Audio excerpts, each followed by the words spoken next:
I've recently released a revamped version of the first volume of my manga, but this video is not just an announcement for that, it's also a deep dive into my ambitions and endeavors. I'll start with why I made the channel. I made this channel with the goal of becoming big and then selling my manga. I'll go into the details later, but the primary reason I started uploading content as Yumesuke was so that I could one day convert my subscribers into fans of my manga. I made writing videos based on manga and anime to prove that I knew my way around writing, especially in regards to manga, so that people would be curious to see what a story created by me would be like. My PhD in writing was very useful for this process, but as I made videos, I quickly began to enjoy the act of sharing my writing knowledge and opinions. I began to have the desire to give to others what wasn't given to me. This takes me to my goals and values. I was never taught to write by any kind of teacher. I started off by simply copying what other stories did, but then I fell into the world of story analysis, and I take notes on everything I heard and try to implement them into my story. But there were two problems.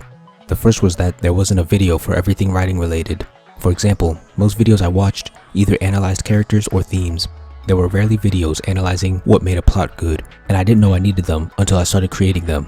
The second problem was that there were videos that were either unhelpful or detrimental. As you can see from my response videos, there are videos that I heavily disagree with and may have actually negatively affected my writing. Aside from that, there are false narratives that are widespread, like character arcs and backstories are necessary, or a protagonist needs to be proactive, or power escalation is bad, that I actually believed until I researched and wrote my own videos, like my Good Character series or my Power System series. If you couldn't tell, I value good writing above all else.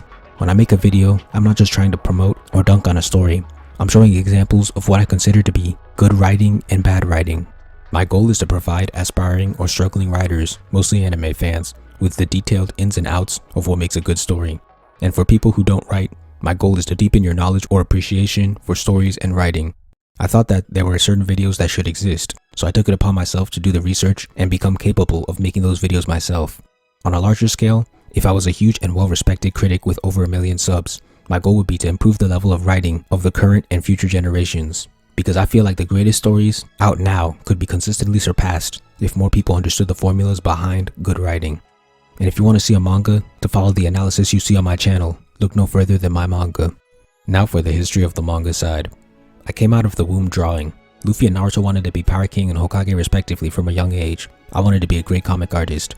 I've been drawing comics for as long as I can remember, and I always had the goal of becoming some kind of artist, whether it was making comics, making an anime, or making a game. I even started teaching myself animation at one point, but eventually I realized that games and anime couldn't be made by one person and I would have to learn new skills. But with manga, I could be a one-man army, and I would only have to improve my current skills. From then on, it was all comics/manga. Earlier, I mentioned using YouTube to sell my manga. That means I wanted to become an independent mangaka. But how did I land on this strategy? I wanted to make a manga, but in the West, we don't really have any manga magazines. All we have is comics like DC or Marvel. But I wanted to create a manga of my own, not work with a group to create something that wasn't even mine, so they were out of the picture. I heard about contests that would allow Western audiences to submit one-shots to Japanese magazines, but that was too complicated for my tastes. But then, a slow wave of revelations hit me. The first was seeing Suikage advertise his manga after getting so big. I listened to an interview, and hearing how he always had a goal of writing something inspired me to follow in his footsteps, of first creating an audience and then selling the story. Next was learning one story. This is the creator of the One Punch Man comic. Hearing how he casually put his comic online and grew a fan base to the point of getting a professional redraw and his own manga in a magazine was more inspiration for me. White Manga was another person I'd been following for a while. He made drawing videos on YouTube and also advertised his manga to his fans. He even had a magazine that he called the Western equivalent of Shonen Jump. But the main thing that shut down my interest of ever joining that was my investment in music and learning the business behind it. I was becoming heavily invested in rap and hip-hop, and this brought the concept of independent artists to my attention. Basically, signed artists have their label advertised for them, but that also comes with creative restrictions and the label taking bigger portions of their revenue. But with independent artists, it's difficult to advertise, but you also get most of the profit and all of the freedom. I watched videos of publishing manga independently, and it was basically the same thing, except replacing the label with a publisher or magazine. As someone who likes freedom and money, going independent was looking like the best option. But knowledge of how much Japanese mangaka make was the absolute nail in the coffin. I saw an article that I'll link in the description, but this is what I learned.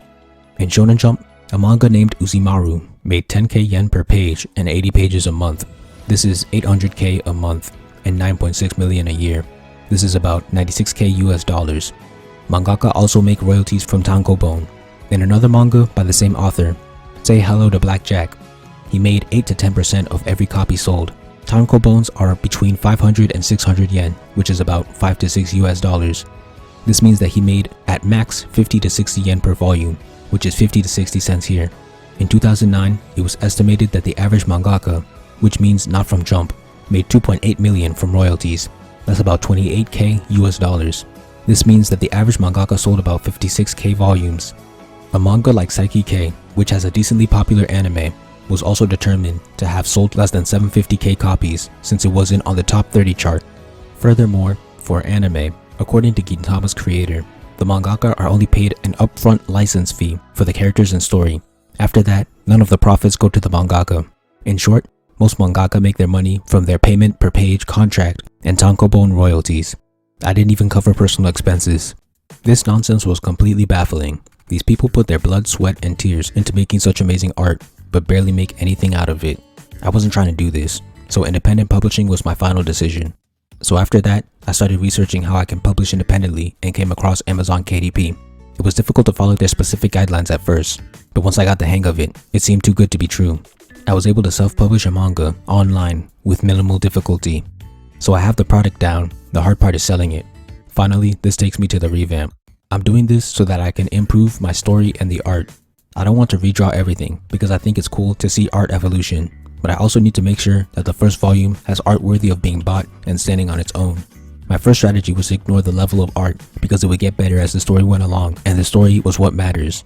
But I never considered that good art got people's attention and kept them reading to get to the good story. So that's why I want to revamp the volumes. I'm also going to leave the 3-in-1 volume up for anyone who wants to go further in the story, because the revamped volumes for 2 and 3 might take a while. I want to take my time and improve as an artist and writer so that I can execute stronger ideas earlier on in my manga. I want to take my time with this and elevate the quality. The first 4 chapters of volume 1 will remain available on webtoons. Finally, my overall goal on the art and manga side is to create a formula for independent mangaka or comic artists in general to successfully sell their product. Musicians have websites like Spotify and SoundCloud made for them and can also use others like YouTube, Twitter, and Instagram. But comic artists don't really have any site that they can thrive on. Independent musicians can actually make money off of SoundCloud and a living off Spotify. The closest thing we have is webtoons, and there are a lot of problems there. First, even getting seen and making it to the point of ad revenue is difficult. And then what they pay once you get there isn't worth the effort in my opinion. In both Japan and the West, comic artists that are published aren't paid enough.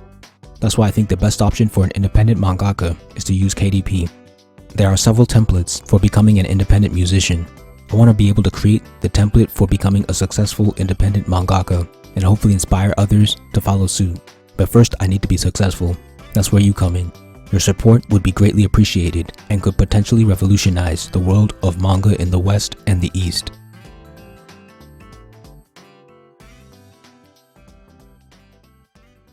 Since I have a PhD in story writing, I came up with an idea to show off my writing process.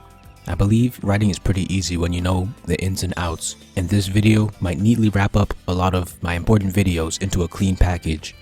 My audio and visual style might be a little less polished. I'm not completely sure about how I'm going to format this series, but I'll start by writing an anime movie or a really short manga with only one arc. I'll actually write this story live, as I'll be coming up with the ideas and typing them down as I go, rarely going back to edit. If I make a change in the story, I'll just explain that. When I come up with concepts for my stories, I usually start with a short pitch. My current manga, Tante 10, never really started with a pitch and had just been in development for years, but for the sake of this video, I'll make one. It's a battle manga about combat detectives. With just that pitch, I've already got the genre. This paired with the combat detective gives me an idea of how I'll write the plot. Being in the battle genre also gives me an idea of what kind of character archetypes I can start with. So with just a pitch, I have the genre, plot, and characters. The genre actually gives me ideas of what kinds of themes and settings I can use because of the tropes, but nothing solid. For recap, the 4 pillars of story are plot, character, themes, and setting. These are the most important parts of a story. But for this video, I want to challenge myself, so I decided to start with a ridiculous theme. I made sure to choose something that was not only weird for a story, but also not social-political or controversial in any way. A theme has to be a sentence. Friendship is not a theme, it's a motif. Friendship is good is a theme. The theme I came up with is drinking water is good. Now that I've decided my theme, I know how I can apply it to the story. Characters that drink water will be rewarded. Characters that don't drink water will be punished.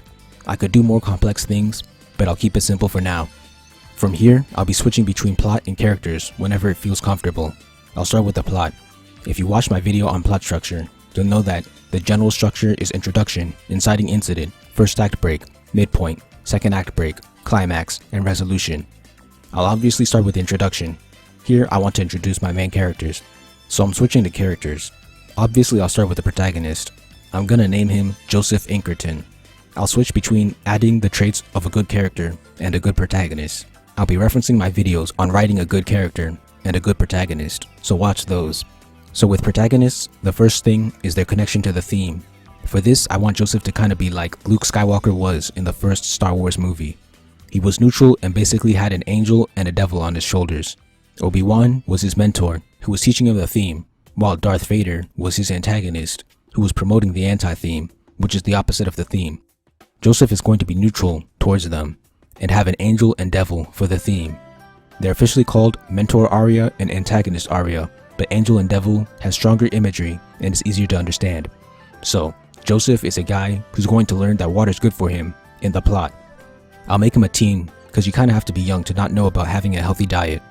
If he's young, I think his ignorance is more justifiable. I'll choose 15 because that's the anime age. Okay, so how can I make a plot revolve around the theme of drinking water? I came up with playing sports. You gotta be healthy to play sports. I'll choose basketball as a sport since it's popular in America. So Joseph is a baller that'll have to learn that if he wants to continue his career, he'll have to drink water. By making this plot, I've given Joseph a purpose, which checks off one of the boxes in a good character. He wants to play basketball professionally. I also gave him a character arc by deciding that he'd need an angel to steer him down the right path. Point A of his character arc will be Joseph drinks a lot of soda. His point B will be drinking a lot of water. I don't know the event B yet, but that'll come later. Knowing me, I'll probably put that in the midpoint. So with Joseph, we have his purpose and arc, and as a protagonist, he's connected to the theme and will promote it by the end of the movie. Why does Joseph drink so much soda is a question that pops up in my head, so I'll put it in his backstory to check another box. His backstory will be that his childhood friend loves soda and has influenced him greatly. This childhood friend will be the devil, which fills out another blank.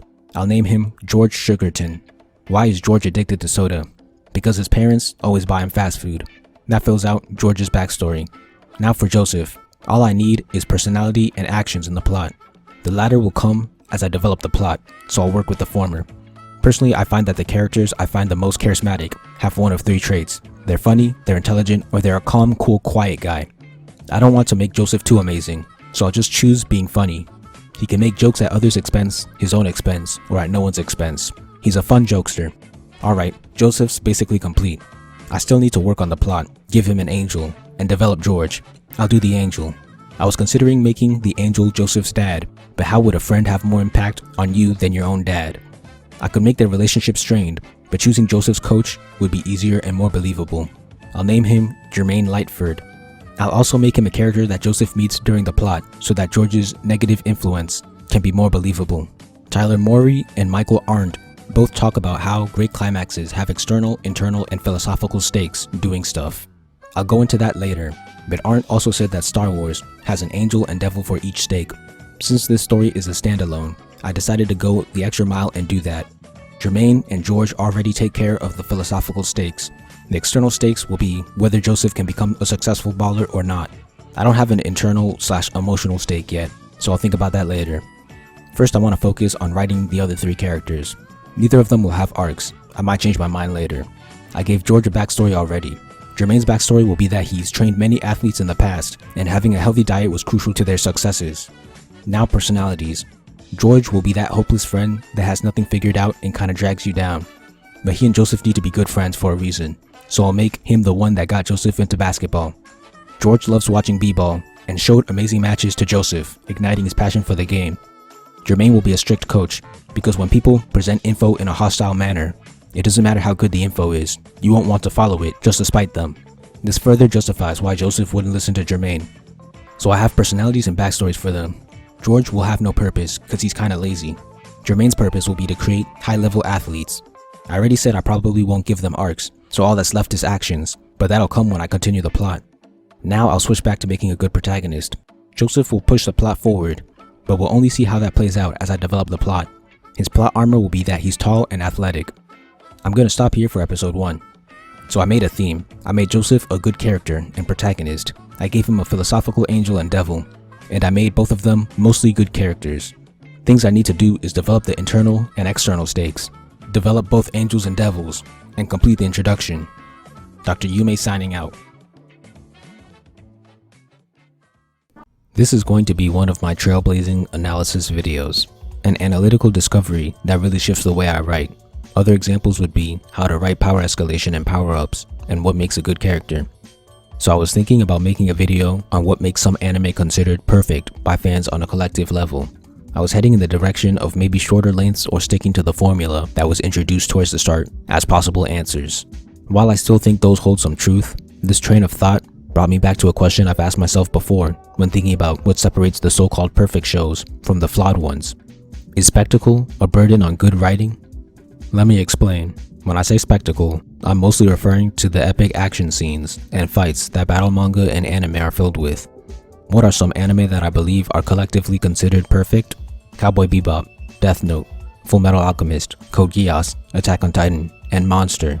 This is the list I'll stick with. What do they all have in common? They either don't have action scenes as spectacles, the action scenes are very short, or the action scenes aren't treated as spectacles.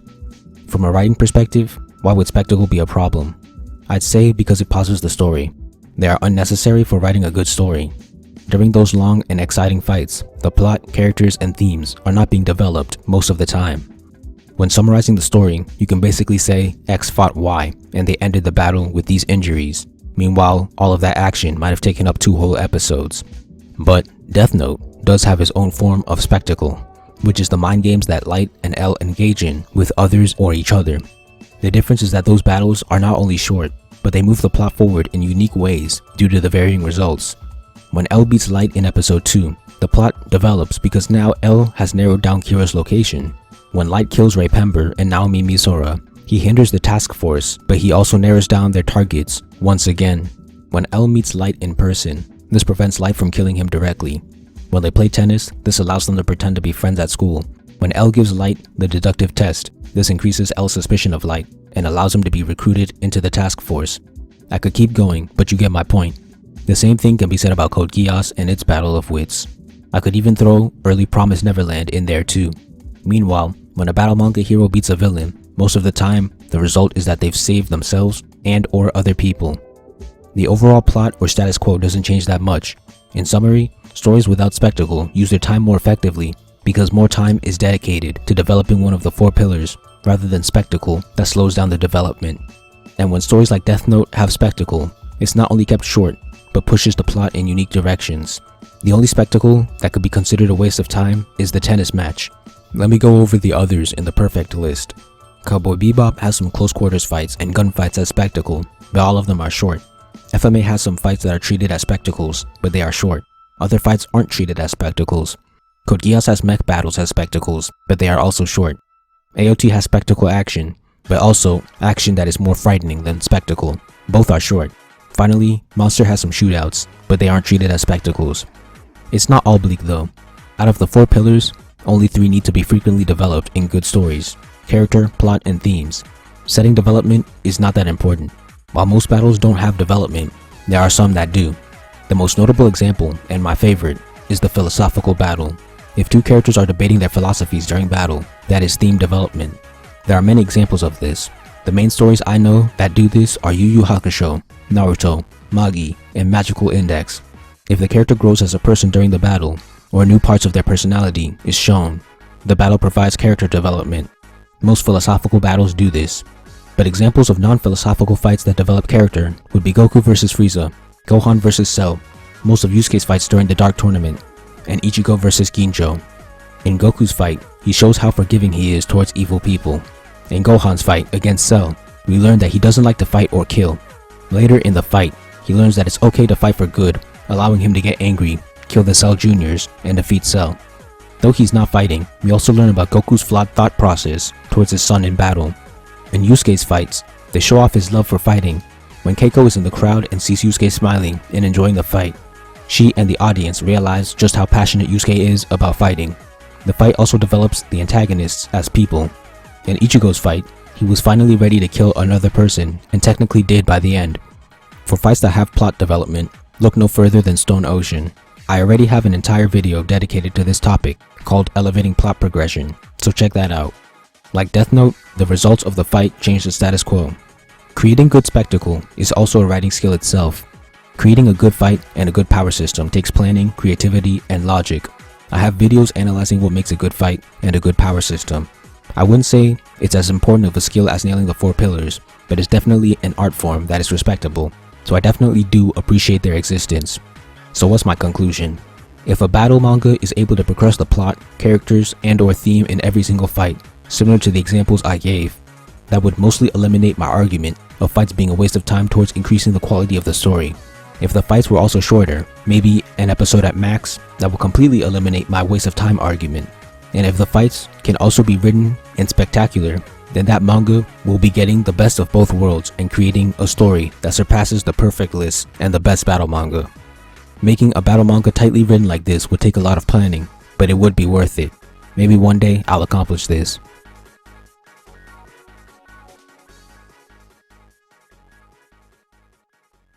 Before I watched analysis videos complimenting Sasuke, I was pretty neutral on his post-Itachi phase. The main talking point around that was that his change didn't make any sense, and my reaction was, I guess so. It was only after watching a Sasuke dissection that I began to respect and defend his character.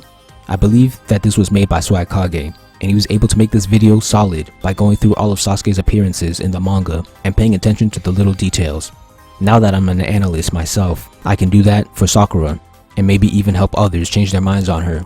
I think Sakura is not bad, not great, but good. In my experience, the level of writing knowledge in the anime community is very elementary overall. A good amount of fans probably still think that all it takes to write a good character is a goal and character development, which would amount to a backstory and a character arc. They probably don't know the difference between a goal and a purpose. They don't know what wants and needs are. They don't know the story circle, 3-act structure, or Kisho Tenketsu. I say this because when I want to watch a good writing analysis, I usually have to go to movies or TV shows. This elementary understanding of writing is why I believe Sakura is seen as a bad character, so I'm going to try and change that. One criticism I've seen is that she has no backstory. I believe that a character doesn't require a backstory to be good, and if you think Light Yagami, L, or Spike Spiegel are good characters, then you probably agree. Light is introduced to us as a character that is intelligent and has a strong sense of justice. I don't think intelligence needs to be explained, but what about his sense of justice? Where did he get his morals from, and why is he so strong on his opinions that he take matters into his own hands? This is never explained, and it doesn't need to be for him to be a good character. L is very quirky, and also has a unique sense of justice. He's also the world's greatest detective. How did he become a detective? All we know is that he was raised in Whammy's house, which was for gifted children, not detectives specifically. We don't even get a flashback. Where did his weird traits or habits originate from? No answer. Where did he get his morals and why did he become a detective? No answer. This doesn't stop him from being a great character. Now Spike. All we know about him is that he was in a crime syndicate and that he cucked his best friend. The syndicate explains how he knows how to fight, but where he learned martial arts? Unknown. Why is he so laid back? Unknown. I don't think that quote towards the end about being half dead is an explanation for it. In the few clips from his past, he doesn't seem to be any different. Why did he cuck his best friend? Unknown. But that doesn't stop him from being a great character. All of this is to say that Sakura doesn't require a backstory, and the lack of one does not make her a bad character. We are introduced to her as an intelligent ninja with a crush on Sasuke. Although I prefer one, she doesn't need one to be a good character. Another criticism I see is that she doesn't have a goal, or at least a respectable one. Like before, I don't think that a character needs a goal to be good. If you like Spike, Yusuke, or Ichigo, you probably agree. Spike has no goal in Cowboy Bebop. He just drifts in life and chases bounties to make money. Yusuke and Ichigo both have purposes, but no goal that can be successfully achieved. But having no goal doesn't stop any of them from being good. In fact, I can throw in Kakashi or Shikamaru. Neither of them have goals, but I consider them good. A character does not need a goal to be good. There are two aspects of Sakura's existence as a character that I want to tackle. being a plot device and being three-dimensional. A plot device is a writing device used to move the plot forward, therefore most characters are plot devices. When this term is used as a bad thing, it's usually because the device's existence was not subtle enough. Sakura's existence as a plot device is subtle, as I never realized her primary purpose until I watched Totally Not Mark's video. Her purpose in the narrative is to make Naruto and Sasuke interact. If you notice, in early Naruto, without her, they don't really interact. She does an amazing job of this, up until the Sasuke recovery arc. The problem here is that Naruto and Sasuke have grown to the point where they don't really need her to interact. Naruto sees Sasuke as a close friend and rival, and Sasuke is envious of Naruto's power, also seeing him as a rival. In part 2, this becomes very clear. Naruto wants to bring back Sasuke for himself, not just for Sakura. Another way characters are plot devices in Naruto is by being combatants and fighting opponents. Sakura is admittedly lacking in that department all throughout Naruto. Kishimoto tries to fix this in part 2 by making her powerful, and it works for the first arc, but after that, she's often sidelined in combat so that others can shine. Getting knocked out in the second arc serves the purpose of showing that Naruto is a danger to his allies, but it also prevents her from fighting. In the third arc, Naruto decides to solo Kakuzu, which shows off his new technique, but prevents his teammates from getting fight time. When pain attacks, Sakura goes to the hospital to heal people, which makes sense in context, but once again, it prevents her from getting fight time. During the war, she spends a majority of her time healing people, which is useful in the bigger picture, but steals her fight time. In a battle manga, the most respected characters as plot devices are the ones who battle and win the most, and Sakura is lacking in this department. So as a plot device, especially in a battle sense, I can understand her getting a lot of criticism. She's not very good at it, especially with her status as the tritagonist, and especially when you compare her to the two right above her. But for being a three-dimensional character, the result is vastly different. There are two things I want to lay down. The first is what makes up a personality. There's beliefs, values, and behavior. Beliefs influence values, which then influences behavior. If a character's actions in the plot of a story allowed me to have a strong grasp on their beliefs, values, and behavior, I'd consider them 3D and fleshed out. The second is a quote from Robert McKee from his book on writing characters. He says, "True character is revealed in the choices a human being makes under pressure. The greater the pressure, the deeper the revelation. The truer the choice to the character's essential nature." Basically, high-pressure situations shows a character's beliefs, which is at the core of their personality. I believe that in the plot, Sakura is given several high-pressure situations that show who she truly is and what she believes in, and this makes her a good 3D character. I'm mostly going to skip her bad moments, because I believe most Naruto fans can recite them like their favorite song due to how much she's trashed on. I'll focus on the positive scenes that give insight into her character. In chapter 3, after Sasuke scolds her, she realizes the error in her ways and even tells herself that she could be nicer to Naruto. She made a mistake and corrected herself after being called out. She's still rude to him afterwards, but she never talks badly about him being an orphan again. Most of the time, she just insults his intelligence. In chapter 19, when Naruto asks Sakura for help during the tree climbing exercise, she gives him advice and it's clearly effective. In chapter 31, when she believes Sasuke is dead, her desire to follow the rules of ninja, never showing their emotions, shows her devotion to being a ninja, but her eventual breaking of the rule highlights the theme of the arc, which is that ninja are not tools, they are people. In chapter 43, Sakura is extremely empathetic towards Naruto during the exam. She knows that Naruto isn't smart enough to answer a difficult question, so instead of having him fail and never be allowed to become a ninja, she was not only accepting of him quitting and ruining their whole team's chance of leveling up, but she was about to quit for him. She didn't want his dreams of becoming Hokage to be destroyed because of his consideration for his teammates. In chapter 46, when Sasuke smacks the fake Naruto, she shouts at him because she believes that it's the real one. When Sasuke throws the kunai at the second fake Naruto, she criticizes him again. These two examples show that even though she's constantly on Naruto's case, she's able to take his side when she thinks someone else is doing him dirty, even if it's the person she's in love with. In chapter 49, Sakura saves an unconscious Naruto from falling and once again criticizes Sasuke, this time even praising Naruto. In the battle against Team Dozu, she protects Naruto and Sasuke to the fullest of her abilities. In chapter 51, she's sleep deprived and taking care of them alone. In 53, when Lee gets beaten up by Dozu, she steps in to fight and even takes a beating to protect her allies despite being outmatched and outnumbered. In 57, she stops Naruto from making fun of Lee after he saved them and even thanks him, which is a stark contrast to her initial disgust when meeting him. At the end of part 1, in chapter 236, she acknowledges her mistakes again. She criticizes herself for just crying and putting all the weight on Naruto to bring Sasuke back. and makes an effort to become strong, even saying that she'll join Naruto next time. In part 2, she makes good on her promises. Not only is she a skilled combatant, but she also joins Naruto when they go to Orochimaru's hideout and meet Sasuke. So far in part 1, she is shown to be a character who makes mistakes and learns from them, but also one that has moments of strong empathy and courage. Now for part 2. In chapter 308, when she sees Sasuke mopping her team, she remembers herself saying she'll join Naruto next time, and actually rushes in to attack while saying, "I'll stop Sasuke myself." Yamato steps in, but that doesn't change the fact that she made the decision to attack. This is someone she's in love with, but she's still willing to attack him after he attacked first. Compare that to Naruto, who's about to let Sasuke stab him out of self-pity until Sai stepped in.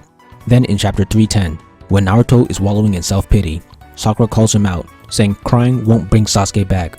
Although she is also tearing up when saying this, her response is more mature, because Naruto is saying, "I'm so weak," while Sakura is saying, "We have to be strong." They are both hurt, but Naruto is breaking down on the floor, while Sakura is somewhat keeping it together. She's grown from a character that begged for Naruto to bring Sasuke back into a character that is actively working to recover Sasuke and handling the situation more maturely than Naruto. Finally, I'm going to tackle her actions in the 5 Kage Summit arc.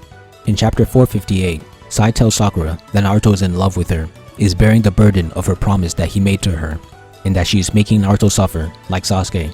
In 459, Sai tells her that they can't just rely on Naruto, and Shikamaru enters. Shikamaru wants Sakura's consent to kill Sasuke, and Sakura agrees. When this decision is made, Shikamaru had the village in mind, which is supported by him saying that they can't let Konoha go to war because of Sasuke, and saying that he'll proceed regardless of her answer. Meanwhile, Sakura's decision is made with Naruto in mind. This is supported by her previous conversations with Sai and her upcoming actions. The quote, "Since he's the fool who fell for me," implies that she believes Naruto's feelings towards her are what's fueling his desire to bring back Sasuke. This was put in her head by Sai from their conversation. So with all of this in mind, her first approach is to emotionally manipulate Naruto to end the promise that was causing him pain. In chapter 469, she makes a fake confession to Naruto. Immediately after explaining her change of heart, she tells him to abandon their promise, which clearly shows that her goal was to get rid of the burden of her promise. From all of this, we learn that Sakura is a character who's willing to lie to her friends in order to protect them. She was given a difficult decision, and her choice revealed what she valued. She could either lie to Naruto and potentially eliminate his burden, or stay honest and let the burden stay. Her decision shows that she values her friend's mental well-being, even if it meant sacrificing honesty. It also reinforced that she is a character that tries to clean up her mistakes. Just like in part 1, she sees that she messed up and takes actions to make up for them, which is exactly what she's doing here. Since she burdened Naruto, she took the responsibility of talking to him. Emotionally manipulating Naruto didn't work because Sai gave her incorrect information. He assumed that Naruto's drive was his love for Sakura, but in reality, Naruto was doing it for himself. He believes that someone who can't save a friend isn't worthy of becoming Hokage. So with the info she was given, Sakura did what she thought was best, even if the means were questionable. But after this fails, she tries something else. She takes more drastic measures and decides to kill Sasuke immediately. In chapter 474, Sai explicitly explains what Sakura was attempting before, and adds the fact that she didn't tell him about the assassination plan because she was taking his feelings into account. Sai also explicitly explains her train of thought with the assassination plan. She loves Sasuke so much that she's willing to kill him in order to save him from the dark path. Once again, she makes this her responsibility because she fell in love with him. Sai also adds that she's prepared for Naruto to resent her. This is another revealing decision. She could either kill Sasuke and have Naruto's resentment, or do nothing and stay in Naruto's favor. Her actions reveal that she's willing to bear her friend's resentment in order to save another friend, and that she's willing to kill her friend if it's the only way to save him, which is what she believed at the time. All of this is once again trying to atone for relying on Naruto too much in the past. In 481, Sakura tries to knock out her allies to do the job alone. When Sai stops her and the team from continuing, she's willing to fight, showing her determination to get the job done. In 482, she's able to put all of them to sleep and continue alone. In 483, she's prepared to stab Sasuke with her poisonous kunai, but Sasuke tries to land a preemptive strike. Even after Kakashi tells her that he'll bear the burden, in 484, she tries to kill him again. Although she's ultimately unable to finish the job. After growing as an analyst, I actually see this as a good thing, contrary to what most people believe. I believe this ties back to the theme of the first arc. Ninja are not tools, they are people. If she were able to cut off her emotions and kill her friend and love interest, she would have been acting like a tool. Her inability to shut off her emotions and become a tool shows that the theme from the first arc is still active. This complexity to her character is consistent with her actions in the Land of Waves. Additionally, it goes with the theme of forgiving enemies, which has been seen all throughout Naruto. The titular protagonist never decided to kill Sasuke, and by the end, it is clear that he made the right decision. Sakura was short-sighted and incorrectly believed that the only way to save Sasuke was by killing him. But because Naruto is supernaturally empathetic, he was able to get through to Sasuke without killing him. So her failure to kill him promoted the theme of the first arc and allowed one of the overarching themes to fully manifest. All of these scenes really show who she is at her core. She makes mistakes, but she is consistently devoted to fixing and atoning for them. She's also empathetic, being able to understand others' emotions. These two combined make her willing to make sacrifices for others, whether it be her chance at ranking up, lying to her best friend, or killing her friend. It may seem like she hates Naruto, but that's usually only when everything is fine. When she's in tense or pressuring situations, she puts Naruto's well-being above herself. She is not an emotionless tool for her village, she is a human being. I might have missed some stuff because I don't remember all of her scenes, but I feel like I could accurately predict her actions if given hypothetical situations. That's how dynamic and 3D she is. And if that's not a good, well-written character to you, then I think you need to reevaluate your grading system. Dr. Yume is back to school, y'all. But this time, I won't be using my PhD in writing. I'll be using data and logic. After seeing some great analysis videos that use statistics, I was thinking about incorporating statistics into my own videos. But when I started doing research and thinking this through, I realized that not only was this a horrible idea, but one I had already criticized others for doing. The difference between what I was watching and what I create was that one was sports and the other was art. Sports have objective stats with objective meanings. The only objective stat art has is popularity. I do believe numbers measure something, but it's not what you think. When I was watching these sports analysis videos, I wanted to add their styles to my videos because I thought they were amazing. The first statistic that came to mind was manga sales. I started with Naruto because it's extremely popular, and I was confident I'd find the yearly sales. What I found was a Reddit article that not only had the statistics, but also came to the conclusion that the fourth war sucked because of this. I was already baffled by the stupidity of the argument, but as I read comments, I saw people saying that One Piece and Hunter x Hunter sales never fell off like that, thus their quality was better. I don't know why it took so long, but I finally remembered that I already countered arguments nearly identical to these in my response to Super Eyepatch Wolf's video. That's when I gave up on the idea of using statistics, because what could I actually measure using them? They only determine popularity, or is there more? Either way, these people were either lying or being misinformed, because even One Piece and Hunter x Hunter have dropped in sales. From what I could find, Bleach's Oricon sales show a drop starting from around volume 40. One Piece shows a drop from around volume 66. Hunter x Hunter shows a drop starting at 35. The graphs I saw are from @manganimai on Twitter. As for Naruto, @josuke had graphs that showed sales from volume 42 to the end, and what we can see is constant fluctuation. There was never a point where it just completely dropped off. At most you could say 62 to 71 was the drop off, but then 72 comes in with the second highest sales on this chart. As a matter of fact, volume 61, which was well into the war, is the highest sold volume in this graph, even higher than the Pain arc, which is where many sheep believe that Naruto peaked. The Pain arc goes from 45 to 48, yet the war's lowest performing volumes are around the same low that Pain faced, while the war's high is far above Pain's high. My conclusion here is that all manga rise in sales and eventually fall, but it's not because of the quality of the manga. Look up a popular manga's sales. AOT, Haikyuu, Gintama, they all eventually fall in sales. On a side note, notice how the rules change to fit the argument. When One Piece outsells Naruto, higher sales equals a better story. But when Naruto outsells Hunter x Hunter, suddenly we have to look at the drop off in sales. This is the kind of dumbassery that made me quit Twitter and Reddit. Anyway, I'm going to step into music for a moment to show that it's not just for manga.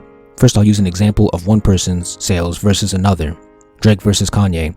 Both of them released their albums around the same time. The sales I'll be using are the first week ones. CLB sold 613k and Donda sold 327k. Drake beat Kanye by almost double, but does that mean his album was better? I think it just means that Drake is a much more popular artist than Kanye. There's no objective measurement of quality when it comes to art, but I personally think that Kanye's was better. Now an example of a drop in sales. I'll use Cordae. His first album, The Lost Boy, sold 25k in the first week. His second album, From a Bird's Eye View, sold 20k. Does this mean his second album was objectively worse? Again, I think the opposite. His second album was better despite the drop in sales. I'm sure there are other factors that determine sales, but but this primarily shows that when it comes to art, sales aren't a measurement of quality. My research is also pretty surface level, and my sample size is small, so I might be missing things, but I think the general idea is understandable. Since sales don't actually prove anything, I decided to look at sites where users are allowed to rate a certain piece of art. These aren't perfect examples because not every critic uses a website like this to express their opinions, but it's what I have to work with.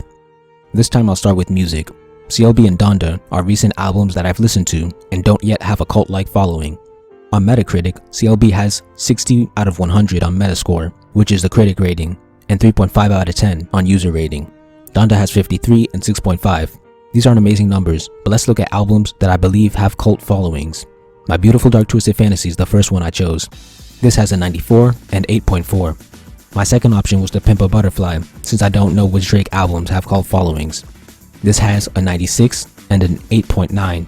Both scores for the albums with cult-like followings are above 80%. On the other hand, both albums without a cult following have both scores below 70%. Just to even things out, I decided to look at Drake's first 3 albums, because the collective consensus is that he fell off after his third.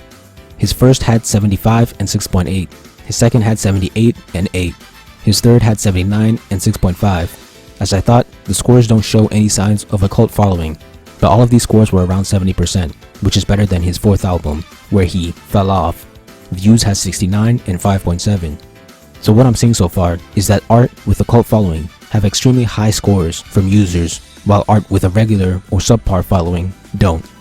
If you saw my video on crippled fan bases, you know about anime fandoms that are in stage 1 versus anime that have progressed through different stages. Stage 1 is invincibility and blind love, basically cult-like. Stage 2 was embarrassment that came from large waves of hate. In that video, I said One Piece, AOT, and KNY were in stage 1, while Bleach, Naruto, Dragon Ball, Fairy Tail, and SAO had entered stage 2 at one point. Now let's look at anime. I'll be using my anime list and starting with the top anime. Mal uses a complicated formula for deciding ranks. Sadly, they don't show us the average score for each anime or manga, so all I have is the final score, rank, and popularity. What I'll do is point out anime that I personally believe to have cult fan bases and their rank. FMAB is at 1, AOT's current season is at 2, and has other seasons below it. Hunter x Hunter is at 9, Kimetsu's current season is at 20, Monogatari's high season is at 21, Monster is at 26, Cowboy Bebop is at 37, Code Geass is at 48. Now for the top manga. Berserk is at 1, JoJo's high spot is at 2, One Piece is at 3, Vagabond is at 4, Monster is at 5, FMA is at 6, Monogatari's high spot is at 14. What were some anime/manga that I said weren't in stage 1? Bleach, DBZ, Naruto, Fairy Tail, and SAO. Coincidentally, none of them were in the top 50. Bleach's manga is ranked at 1,342 and the anime is at 798. Dragon Ball's manga is at 181 and the DBZ anime is at 371. Naruto's manga is at 576 and the animes are 605 and 290. Fairy Tail's manga is at 2,027 and the animes are at 1,358, 1,153, and 1,484. For SAO, the first season is ranked at 2,928, second at 5,088, third at 1,451, fourth at 1,389, and fifth at 1,802. If we were to rank the scores from best to worst, it would be DBZ, Naruto, Bleach, Fairy Tail, then SAO. What's crazy is that when I asked myself how I would order the amount of hate each anime got from least to most, my order would be nearly identical. The only slight difference would be that I might have said that Bleach and Fairy Tail got equal levels of hate.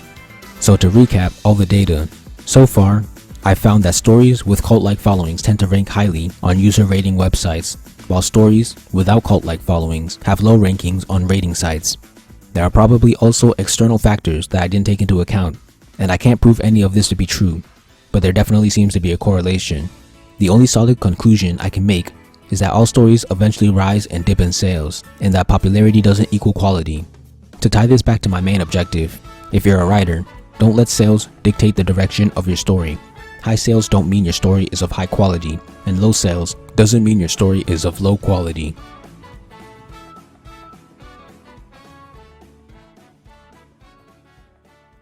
I am the chosen one.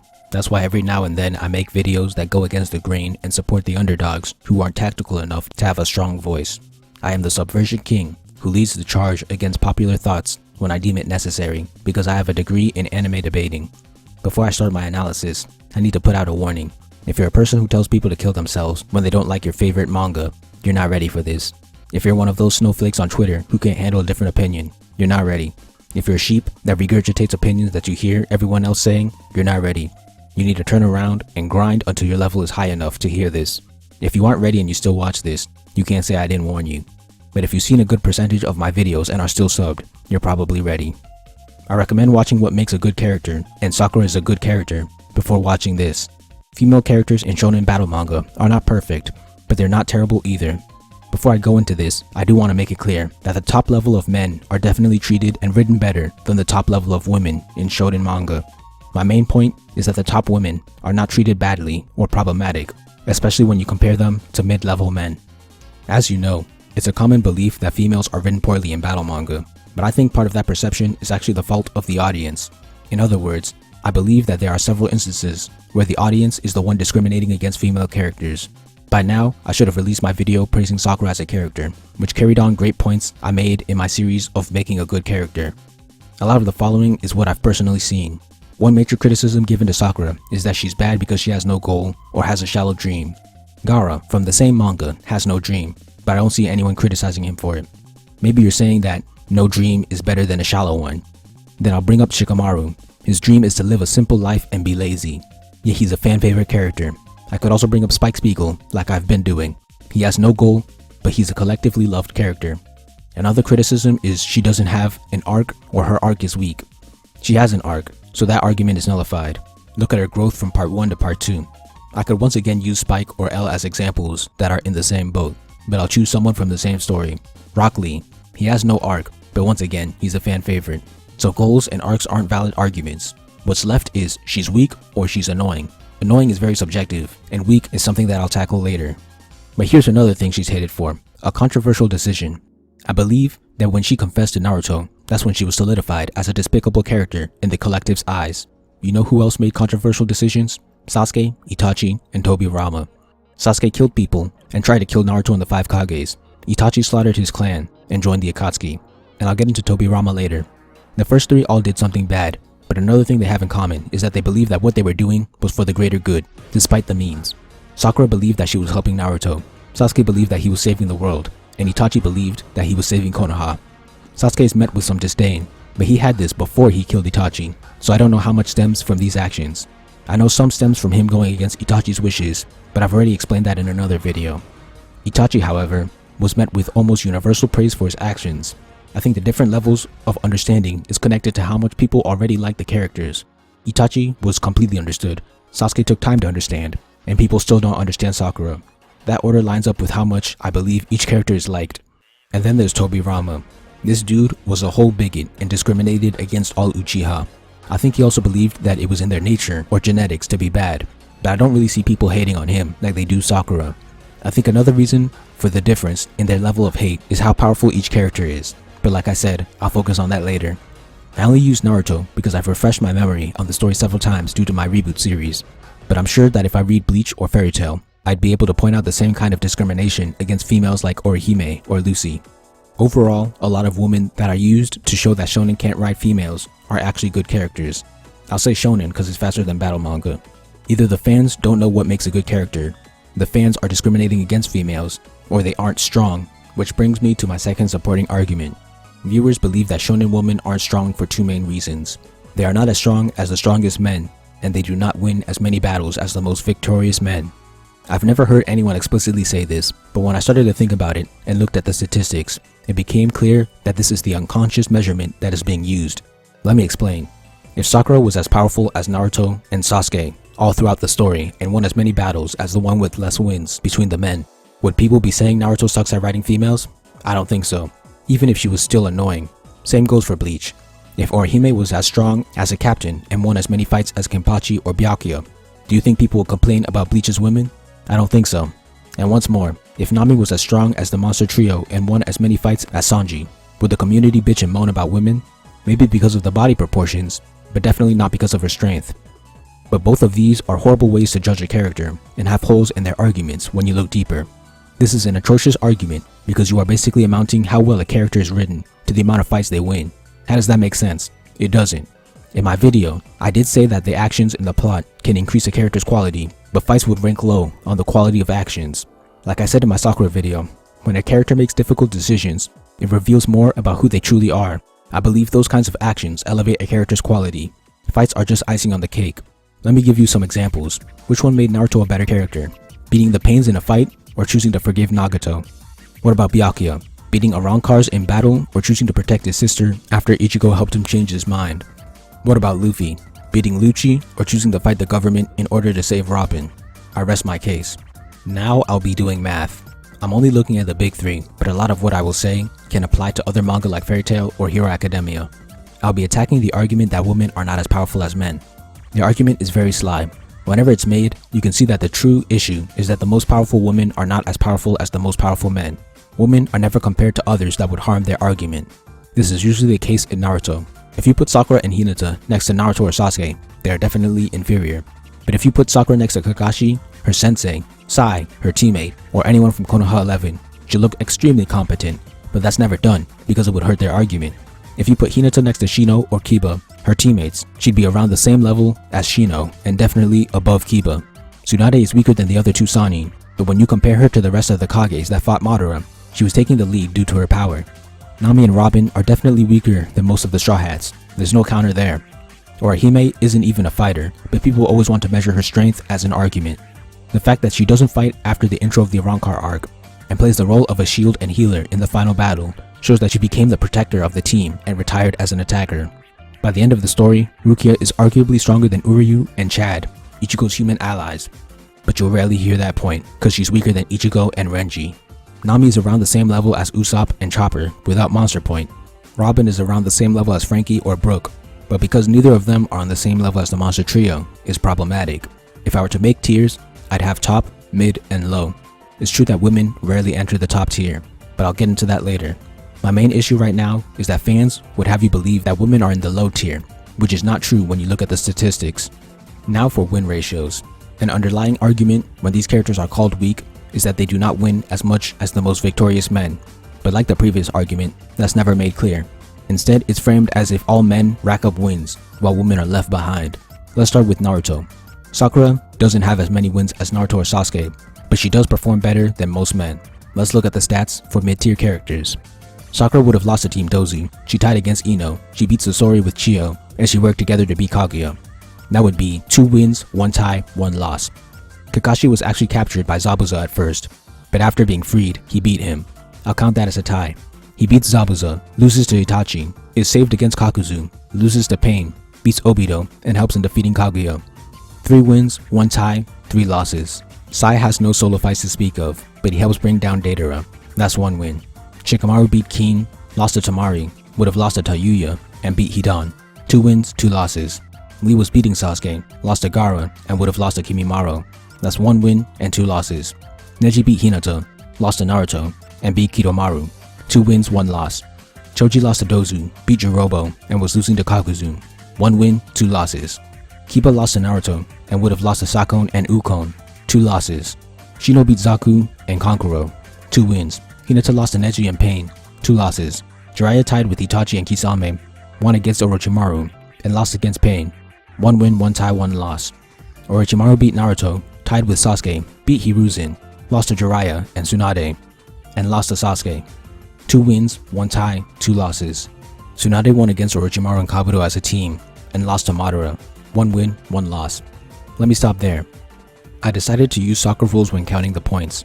A win is +3, a loss is -3, and a tie is +1. Here are the scores. Shino has 6, Sakura has 4, Sai and Neji have 3, Kakashi, Jiraiya, and Orochimaru have 1, Shikamaru and Tsunade have 0, Lee and Choji have -3, Kiba and Hinata have -6. So if we're gonna judge women by how many fights they win or lose, and what the ratio is, we can do the same with men. Notice how Shikamaru, a respected character in the community, scored a 0, and Lee, another respected character, scored a -3. So how can these characters get so much respect if they lose as often or more often than they win? It's because they're men. When it comes to men in battle manga, the community actually cares about how well written they are. which is how it should be. But when it comes to women, it's about how many fights you win. I have acknowledged that Sakura is disliked for being annoying as well, but neither of those can be pinned as bad female writing because A, she's well written despite this, and B, there are more examples of successfully written women in Naruto like Hinata or Tsunade. Let me quickly throw the Sand siblings into the mix. Gaara beats Lee, loses to Sasuke, loses to Naruto, beats Kimimaro, loses to Deidara, and loses to Madara. That's -6 points. Tamari beats Tenten, Shikamaru, and Toyuya. That's 9 points. Kankuro beats Tsurugi, loses to Shino, beats Sakon and Ukon, and loses to Sasori. That's 0 points. Tamari has the highest score among her peers, among the Sannin, and among the entire list. Meanwhile Gaara, a Kage, is at the bottom of the list, which is also under a female Kage. Hinata has the lowest score here, but she's tied with 2 male characters, so it's not like the women are at the bottom of the barrel while the men are at the top. And let's not forget how it's often ignored that the final new villain, and easily the strongest character in part 2, is Kaguya, a woman. Even the Sage of Six Paths is not as powerful as her. But when she's brought up, now suddenly character development or being likable matters. Now let's do a count for Bleach's mid-tier characters. Rukia. I'm not counting Fishbone because she took a hit for Ichigo. She loses to Shrieker, beats Deroy Rinker, loses to Grimjo, beats Arvaniero, was about to beat Rudeborn, loses to Yami, ties against Riruka, and beats As Not. 4 wins, 1 tie, 3 losses. Renji loses to Ichigo twice, loses to Byakuya, beats Ilford, would have lost to Appo, loses to Yami, beats Jackie, loses to Mask, and beats Mask. 3 wins, 6 losses. Uryu beats Jirobo, beats Mayuri, beats Siruchi, would have lost to Appo, fights with Ichigo against Ginjo for some time, I'll count that as a tie, and ties against Haswald. Chad loses to Shrieker, beats Bulbus, loses to Shinsui, beats Mosqueda, and loses to Yami. 2 wins, 3 losses. Uryu has 8 points, Rukia has 4, Chad has -3, Renji has -6. Rukia is under a male, but she has positive points and is above 2 other males with negatives. I only excluded Ichigo because he's the protagonist, and Orihime because she's not a fighter. And this time, there are no excuses for ignoring Rukia. She has a great backstory and isn't annoying. Hell, she's even stronger than everyone except for Renji on this list. But Shonen still has a female problem, right? I won't do the same for One Piece because it's faster to summarize. Nami isn't even really a fighter, having only 3 battles so far, but she's won 2 of them, and I'd say she tied the last one since she lost then won. Like Sakura, criticism towards her might be due to her personality, but my rebuttal is the same as well. Robin is kind of a fighter, and she has a good record. She beat Pell, Toshiki, Yama, and Black Maria in solo fights, and lost to Enel and Oars. Meanwhile Sanji, the 3rd strongest, has probably lost as many times as he's won. In fact, let me calculate Sanji's score quickly. I'm not counting joke fights or goons. He lost to Pearl, lost to Jin, beat Kuroobi, beat Mr. 2, beat Satori, lost to Enel, lost to Aokiji, beat Jerry, beat Wanze, lost to Caulifla, beat Jabra, beat Absalom, lost to Oars, lost to the Pacifistas, lost to Ivankov, beat PX7, beat Watatsumi, lost to Virgo, lost to Doflamingo, beats Sheep's Head, loses to Yonji, Judge, and Niji. I'm not counting the Luffy fight, ties with Oven and Page 1. I'm not counting X Drake, he loses to King and Black Maria, and beats Queen. Maybe you disagree with what fights I chose to include and exclude, but using the wiki, I tried to stick with serious and important battles. This gives him 11 wins, 2 ties, and 15 losses. That's -10 points. Both Nami and Robin would be in the positives, and they're mid-tier, but Sanji, one of the monster trio, a top-tier character, is sitting deep within the negatives. So I just showed how the opposition truly rates women in battle manga, and exposed the holes in their arguments. I've also countered the entire premise of this argument in between, but just to reiterate, judging the quality of a character based on their win ratio is nonsense. Here's my conclusion. As I've said before, there are 3 tiers of characters: top tier, mid tier, and low tier. The top tier usually makes up about 5 to 10% of the total important or relevant characters. In Shonen, most men and women are placed in the mid tier. The only difference is that it's rare for a woman to reach the top tier, like I said before. There are more men in the top tier, mid tier, and low tier, so the argument of the women are always weaker than the men doesn't add up. If the amount of women in the top tier was the complaining community's issue, I wouldn't be making this video. But I also want to add some context to this. One of the reasons that there are significantly more men in the top tier is because there are significantly more male characters in general. Based on the 3-man cells makeup, a rough estimation for Naruto would say that women make up 25% of the important character population. For Bleach, since there are 2 female captains out of the 13, I'll guess 15%. And for One Piece, using the Straw Hats 2 females out of 10, I'd guess 20% of the population. By the way, if I did actual math, I'm pretty sure the percentages would drop. So using statistics, if there's a much higher population of men, there's a higher chance that they will make it to the top percentile of quality in writing or power. And as we can see, those chances apply to reality. If I'm being blunt, expecting there to be an equal number of women and men in the top tier is basically asking for special treatment towards the women at this point. In these mangas specifically, they make up less than a fourth of the population, yet they're expected to have the same amount of top tier individuals as the group that makes up over 3/4?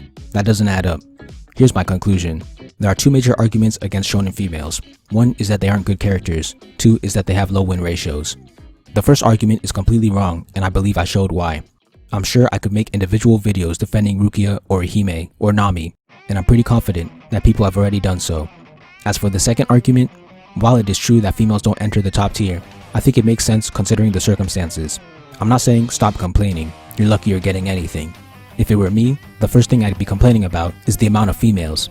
If the amount of females in shonen starts rivaling the amount of males, and the number of characters in the top tier are still heavily in favor of the men, then I'd say there's a problem with the power cap of females in anime.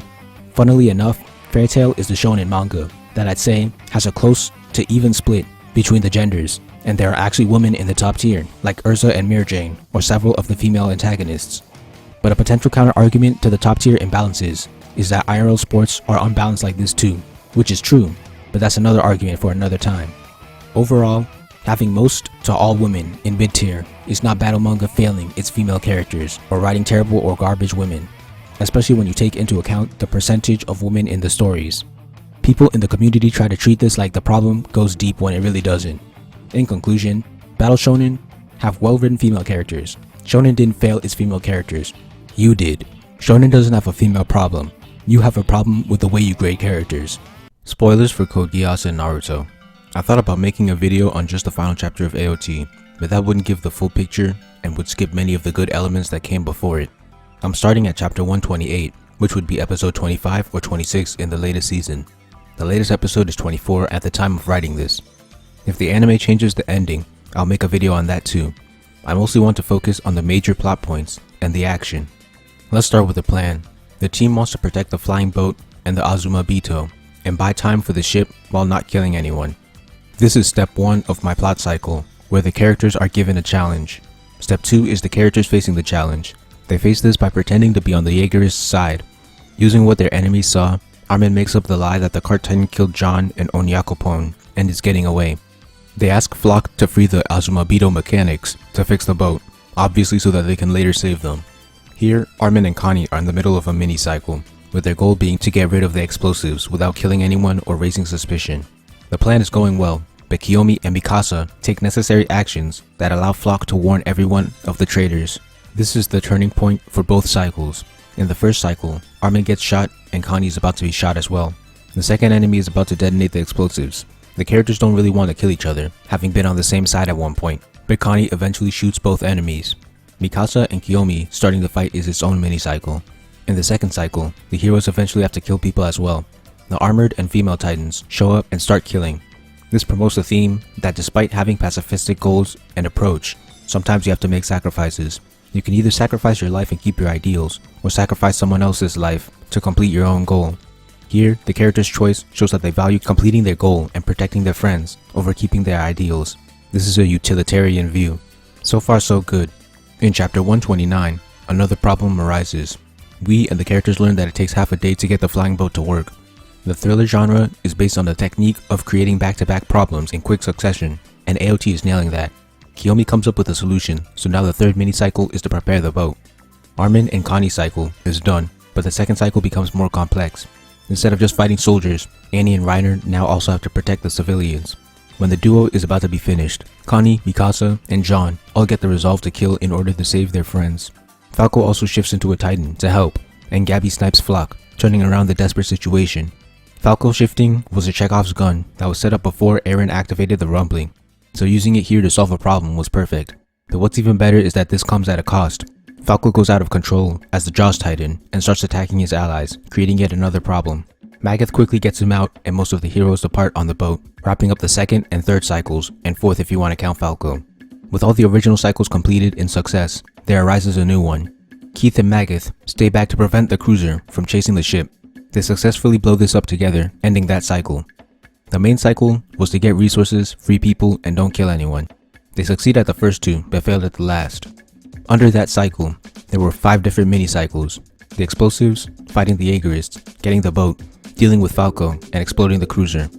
Like a good thriller, the mission got increasingly complicated as it continued. That ends chapter 129. I'm skipping the parts unrelated to the heroes. Armin and Annie's relationship was well written, but I mostly love how Armin has to cope with how necessary killing is despite being a pacifistic person. Annie wanting to quit is also good character development. A new problem arises when Flock shoots their flying boat. The engineers work to seal it, while a second problem arises. The Titans are approaching. Hanji decides to deal with it alone and solve for the others. Armin is promoted to commander, which continues the plot thread of him being a leader. Hanji stalls long enough for the plane to take off, but she dies in the process. This was also great. AOT shows his mastery of increasing complications, and 2 cycles going on at the same time made everything more dramatic. In chapter 133, Eren shows that he can't be talked out of this. This ensures that Armin won't be able to use any persuasive monologues like Naruto, and that they will actually have to kill him. Annie, Falco, and Gabby returning is set up. Falco being able to fly is briefly hinted at, but not enough. His name is a bird, his jaw titan had a beak, and the main support is that Zeke's spinal fluid passed some of the beast titan into him. If that's so, then why is he a bird and not a monkey? It doesn't add up. In 134, Eren shows that he can create Zeke's beast titan and that he's pretty unstoppable. At the end, the heroes show up and start their battle with Eren. We don't know what Eren as a super titan can do, so he has a grace period for showing off new abilities. In his first attack, he showed that he can create a titan shifter under his complete control, so when he creates titans to fight on his back, it's believable. He even summons the 9 titans from the past. At the start, Armin gets captured by a previous cart titan and is prevented from transforming. That's cycle 1. Pieck tries to blow up Eren's neck, but the Warhammer stops her before she can finish. That's cycle 2. The team is getting completely overwhelmed when Falco comes to save them with his flying jaw. Falco flying is a deus ex machina, but that's small in comparison to all the good that's been going on. I had worries going into round 2. They were completely outclassed in round 1, so my concern was how could they ever beat Eren. Eren was a little too OP, and I feared that a deus ex machina would be coming. The second round starts, and their goal is to free Armin. Meanwhile, Armin being in the Titan's mouth served as an excuse to bring him into the path, where he meets Zeke. So now there are 3 total cycles. Armin has to get Zeke's help, the heroes have to free Armin, and the heroes have to kill Eren. I talked about Armin's philosophical monologue in detail in my video, When Theme Outweighs Plot. What I find fascinating is that Armin always seemed like the kind of character that would do a Naruto monologue. But after Eren's final message, it seemed like that wouldn't be able to happen. After all, if he talked to Eren and it worked, then what was the point of Eren saying that? The story would have created limitations just to go back on them. However, AOT actually plays with this by having Armin talk to Zeke, not Eren. His talk doesn't stop everything peacefully, but it does allow for a good outcome. Armin's monologue gets the previous shifters to help, ending 1 cycle in success. Armin is saved, 2 cycles done. Levi's threat of killing Zeke is wrapped up.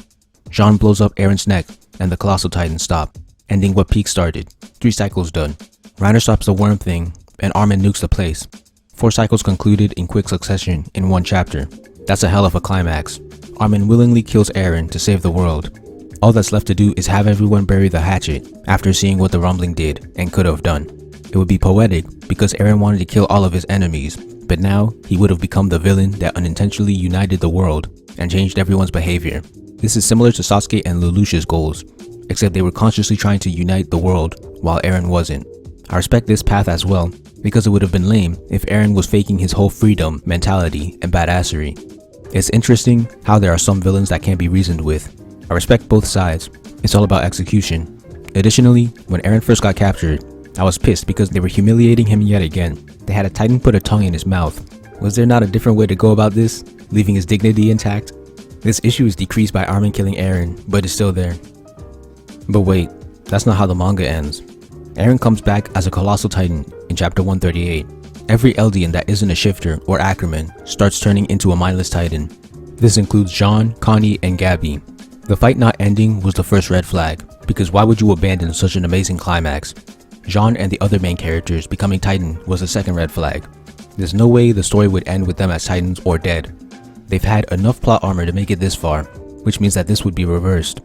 And the knowledge of exactly how many chapters were left, 1 in this case, informed me that this decision would quickly be undone, making this a cheap scare. Armin fights Eren while the other shifters try to stop the worm. Mikasa has a dream about an alternate dimension where she and Eren run away before preparing to kill Eren and putting on her scarf. Her putting on the scarf is symbolic of her regressing. This is not a good thing, because the manga treats this as a good moment, not a tragic one. She finally escaped her obsession with Eren along with Armin, but now she's putting the scarf back on, even after everything that's happened. Mikasa knowing he was inside the mouth was an asshole, so was the alternate dimension. That's what happens when you have one chapter left and you try to introduce another conflict. Her killing Eren was much less rewarding than Armin killing Eren. My main reasons are that they were best friends. Armin got the pulp beaten out of him by Eren, and Armin was the most non-violent character. There's also all of the action and plot happening up until that point.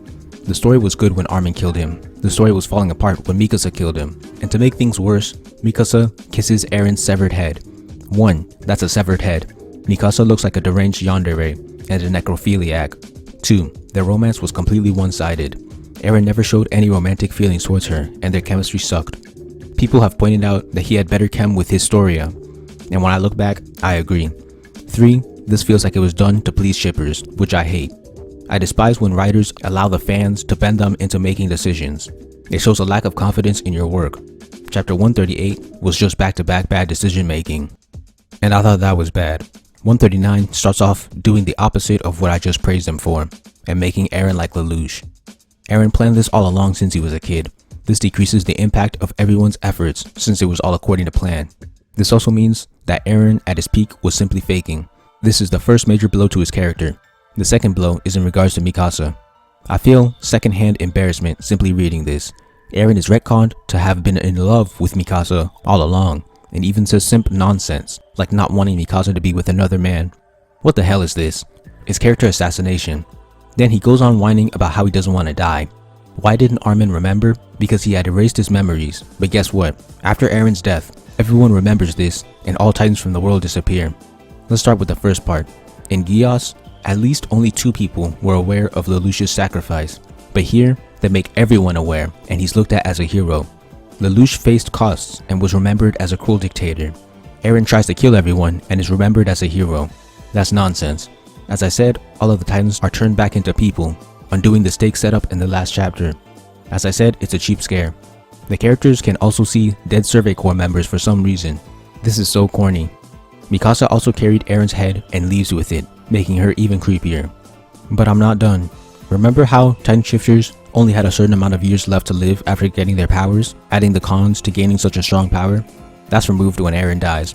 I understand the logic, and I'm fine with Titans disappearing.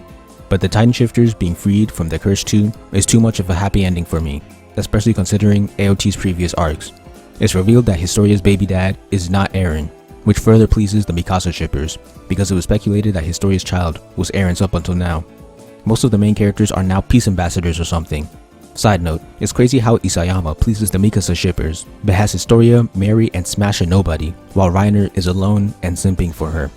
The whole Mikasa and Bird thing is cringy. As a matter of fact, everything regarding Mikasa since 138 was a disaster. And to make matters even worse, there were extra pages added to show Shigan Shina eventually getting bombed after many time skips. Then some kid finds the Titan Tree, implying that the story will just repeat itself. So is the message that war can never be stopped? What the hell was that? In 2 chapters, Isayama managed to fuck up damn near everything. 138 and 139 are easily the 2 worst chapters in AOT. They assassinate Eren's character after he had become a top tier character. They nullify an amazing climax. They make Mikasa creepy. They're filled with ass pulls and cheap fake outs. And they change the theme of the story into something terribly unsatisfying. However, I'm not like those idiots who think that a bad ending ruins the entire story. It does damage, but it doesn't ruin everything that came before. That's impossible to do. At the end of the day, chapters 1 to 137 still exist. They still give me a spectacular ride, and I can still learn a lot from them. In conclusion, AOT is a fantastic masterpiece that just has 2 garbage chapters as the finale. No story is perfect, and those 2 chapters don't stop the entire manga from being top tier. Thank you for watching. Please like, comment, share, subscribe, and help me revolutionize the manga industry by buying my manga and spreading the word. All important links will be in the description.